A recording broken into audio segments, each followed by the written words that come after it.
परेशान।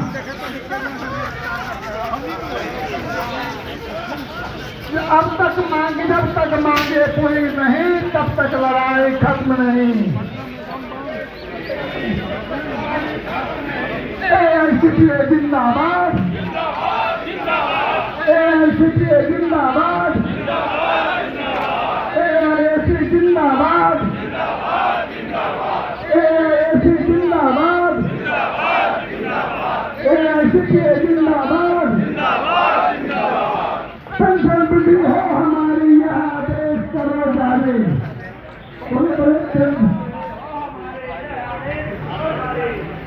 पेंशन हमारा अधिकार है।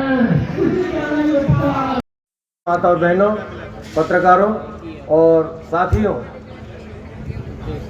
बहुत सारे प्रवक्ता ने आप लोगों को अपना जैसा कि बताया रिवीजन और पेंशन, मैं इस मंच के माध्यम से हमारे आदरणीय प्रधानमंत्री जी से निवेदन करना चाहता हूं कि क्या पूर्व प्रधानमंत्री परम आदरणीय अटल बिहारी वाजपेयी जी ने कोल इंडिया के कामगारों के लिए, विकास के लिए, उनकी सुरक्षा के लिए और सम्मानित जीवन जीने के लिए पेंशन लागू कराया। मैं ये नहीं समझता कि आज भी आप जब कहीं आपकी राजनीति फंस जाती है तब अटल बिहारी वाजपेयी जी और महात्मा गांधी जी का नाम दिलाकर आम जनता को संबोधित करते हैं।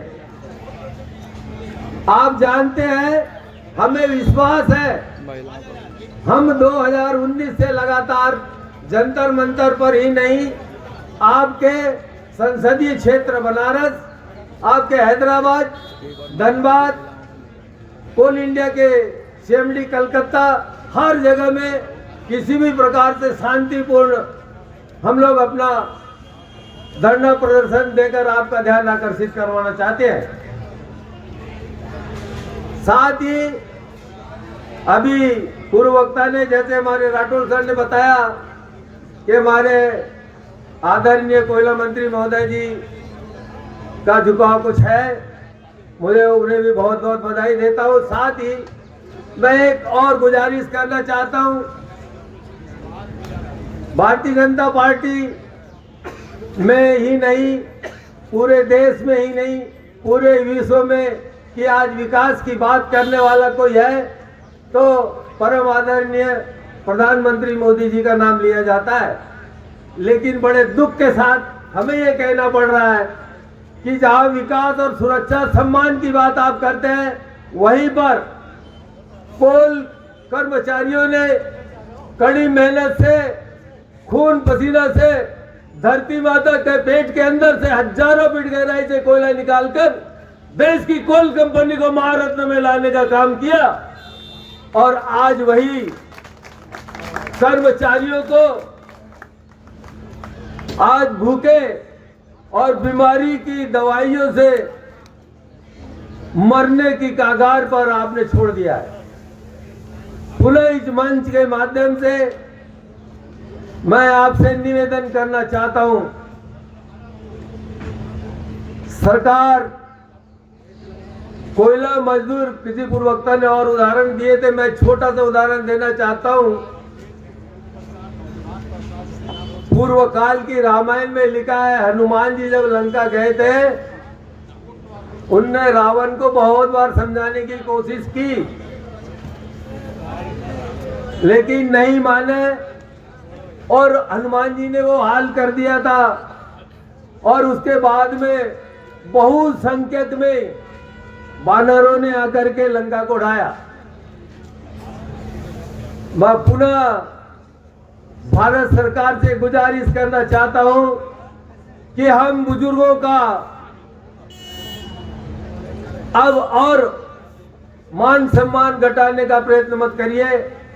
हम वो बुजुर्ग हैं जिन्होंने धरती के पेट के अंदर से, जिसे हम ये कहते हैं धरती माता की जय, धरती माता की जय, उसी धरती माता के पेट से अपनी जीवन को दांव पर लगाकर कोयला उत्पादन किया और पूरे देश के अंदर में बिजली लाने का काम किया, जिससे एसी चलती है, जिससे फैन चलते हैं, जिससे बहुत सारे चलते हैं।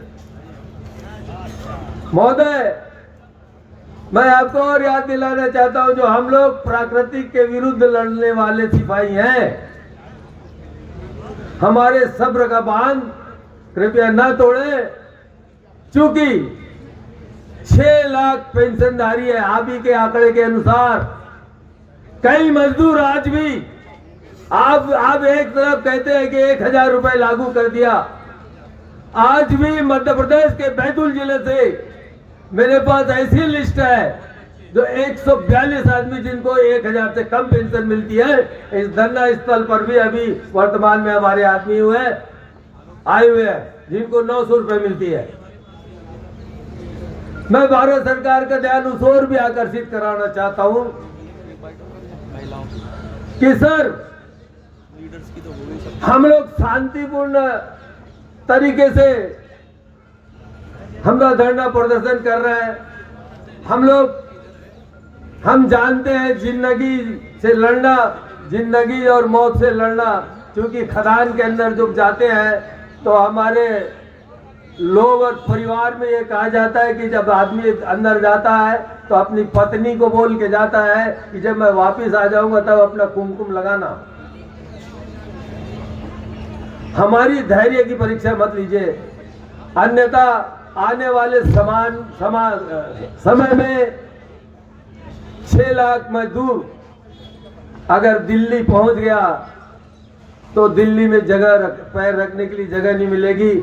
और मैं तो इस मंच से घोषणा करना चाहता हूं, यदि आने वाले समय में हम लोगों की बात पूर्ण नहीं की गई या हमारी बात नहीं मानी गई तो आने वाले समय में बीमारी की वजह से घर में मरने से अच्छा है इस दिल्ली के अंदर जंतर मंतर पर हम लोग कोलकर्मी पेंशनर लोग यहीं पर अपनी आत्मदाह करेंगे।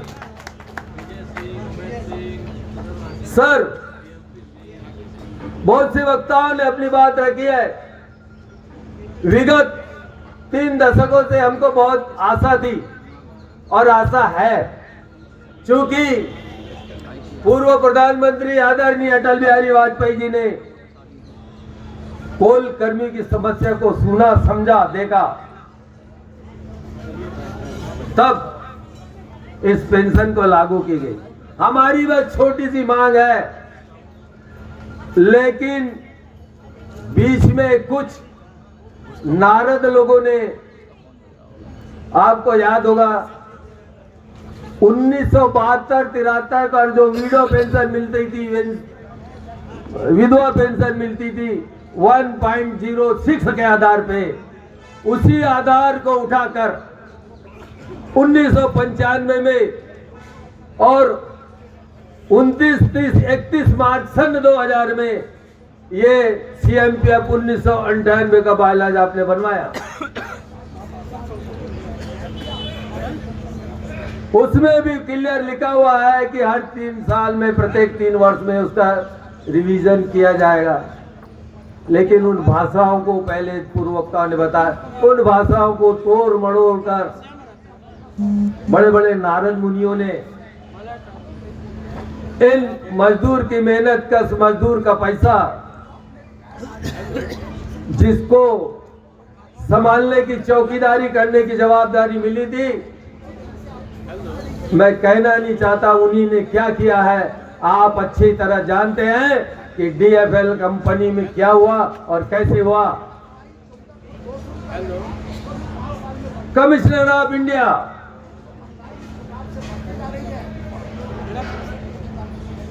जो भारती के नाम से जाने जाते थे, उनने भी कहीं कुछ पैसे का घोटाला किया। तो जिस चौकीदार को हमने लगाया उसी ने मजदूर को लूट खाया, सरकार लूट खाया। कृपया अब तो ध्यान दीजिए कोयला मंत्री महोदय, अब तो ध्यान दीजिए, कहीं ऐसा न हो कि ये पुराना बांध एक साथ टूट जाए और तूफान की आंधी दिल्ली ही नहीं पूरे देश में फैल जाएगी। पुनः आपसे आशा करता हूं कि तूफान आने से पहले इस तूफान को इस वरिष्ठ गणों की तूफान को सम्मान के साथ, सम्मानित के साथ, सुरक्षा के साथ एक जीने का मौका दीजिए और हमारी पेंशन का रिवीजन कर, संशोधन कर, डीए लागू कर, अविलंब इसको लागू करने का काम करें। मुझे बहुत अच्छे से याद है 16 अगस्त 1922 को दिल्ली के नागपुर के अंदर में एडिसन होटल में मीटिंग हुई थी, जहां पर हमारे कोल मंत्रालय के सेक्रेटरी जैन साहब गए थे। उन्होंने हमारी बात सुनी। हमारे परम आदरणीय राठौड़ साहब की चिट्ठी उन लोग को वहां पर हमने थमाई और उनने कहा था कि साहू जी, आने वाले समय में 10 की जगह 20 रुपए का लेटर आपके सामने अभी इसी एडिसन होटल में बनवाता हूं, जो सेंस गवर्नमेंट लेगी और आपका दिसंबर तक, बात अगस्त की, दिसंबर तक कुछ न कुछ हम लोग उसमें लागू करेंगे। लेकिन वहां पर भी हम कोल कर्मियों का दुर्भाग्य है, नवंबर में ही उनका शायद ट्रांसफर हो गया। मीना साहब आ गए। मीना साहब के बाद अतिरिक्त सेक्रेटरी महोदया आदरणीय श्रीमती रुपेंद्र बरार मैडम आई। उनके साथ मीटिंग हुई बिलासपुर के अंदर में। हमारे राष्ट्रीय अध्यक्ष महोदय के, राष्ट्रीय संयोजक महोदय के साथ में, राठौड़ साहब के साथ में 2000 फरवरी में जो धरना देना था दिल्ली के अंदर में, उन्होंने कहा कि अभी इसको थोड़ा सा स्थगित कर दीजिए। आप उस पर से अनुमान लगाइए, जो आदमी आपके विरोध में धरना देने के लिए तैयार हो पूरे देश में, आपकी एक छोटी सी बात पे हम लोग ने अपना समझौता लिया कि इसको कुछ दिनों के लिए स्थगित किया जाता है, और हम लोग ने उसको स्थगित किया। तदुपरांत कलकत्ता के अंदर में हम लोग ने सितंबर में एक धरना दिया था ताकि आपका ध्यान आकर्षित हो सके। उस मीटिंग में आदरणीय बरार मैडम ने कहा था कि ये जनवरी फरवरी चल रही है, मई जून तक हम कुछ न कुछ आपके पेंशन पर विचार जवस करेंगे, आपको बुलवाएंगे, दिल्ली के अंदर मीटिंग रखवाएंगे और आपकी मांगों में विचार करेंगे। लेकिन वो भी नहीं हो सका। दुख के साथ कहना पड़ रहा है इस मन से, वो भी नहीं हो सका। पुनः हम लोगों ने शांतिपूर्ण ढंग से, शांति तरीके से कलकत्ता के अंदर में अपनी बात को रखने का काम किया ताकि आप तक हमारी आवाज पहुंच सके। लेकिन आज बांध एकदम टूट चुका है। चाहे वो 60 साल का पेंशनर हो, चाहे 70 साल का पेंशनर हो, आपकी अगर दूरदर्शिता आंख अगर देख रही होगी तो आज जितने मेरे पेंशन साथी है पूरे वरिष्ठ है, 70 और 80 साल और 90 साल वाले भी यहाँ पर पहुंचे हैं। तो ऐसी स्थिति में ये बांध अगर टूटा तो बहुत बड़ा भूचाल आने का संदेशा है। इसलिए पुनः आपसे निवेदन करता हूं कि हमारी मांग पर अविलंब जल्द से जल्द आने वाले अप्रैल, ये मार्च खत्म होने जा रहा है, अप्रैल में आप हम लोगों की मांग चालू करवा दें। यही आशा के साथ कि जब 1972-73 में जब आपने रेशो लिया था रुपए और उसका कि 1.06 आया था, उस टाइम मैं आपका ध्यान आकर्षित कराना चाहता हूँ 1973-74 में सरकार, आप पता कर लीजिए, आपके हिंदुस्तान में सोने का भाव 1100-1200 रुपए 10 ग्राम को हुआ करते थे। आज की तारीख में जो आप हमको पेंशन दे रहे हैं तो उसी रेशो के हिसाब से दे दीजिए कि आज सोना 1.5 लाख रुपए जा रहा है, तो उसके हिसाब से आप 50,000 तो दे ही दीजिए। फिर भी अगर यही आपको अच्छा लगता है तो हमारी पेंशन सुधार में 28 सालों का रिवीजन करके, डीए लगा करके, एरियर के साथ तमाम वरिष्ठ पेंशनधारियों को उनका हक दीजिए। मेरा पूर्ण आपसे निवेदन है, ना आपसे हम सहयोग मांग रहे हैं, ना आपसे हम भीख मांग रहे हैं। हम अपना पैसा, अपना अधिकार और हमारे पैसा का ब्याज मांग रहे हैं। मुझे आशा है कि मेरी आवाज आप तक पहुंची जाएगी और आप हमारी मांगों को पूरी करेंगे। सभी आगंतुक साथियों का मैं दिल से यहाँ पर वंदन करता हूँ, अभिनंदन करता हूँ और अपनी बात को ही समाप्त करता हूँ एक नारे के साथ, इनकलाब इनकलाब। ऑल इंडिया कोल पेंशनर एसोसिएशन, ऑल इंडिया कोल पेंशनर एसोसिएशन।